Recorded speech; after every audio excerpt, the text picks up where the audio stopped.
Ja, za nami je definitivno neka zelo dobra tekma.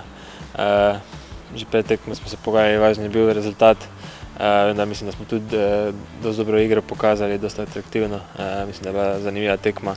Je najbolj pomembno, da so vse 3 točke ostale pri nas, da smo se nekoliko približali vrhu lestvice in sedaj moramo samo na tem graditi naprej.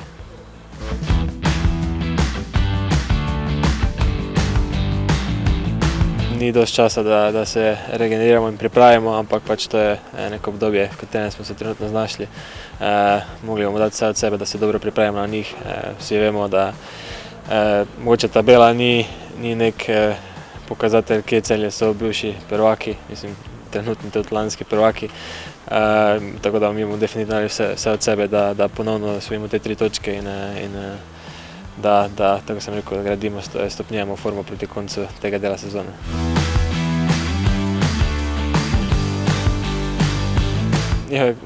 Dosti dolgo so že skupaj, se res dobro poznajo, imajo nek sistem uigran.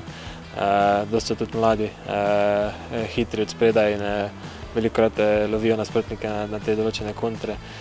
Zato bo treba pač biti previden, da se ne izgubljajo poceni žoge in te lahko potem presenetijo na nek protinapad.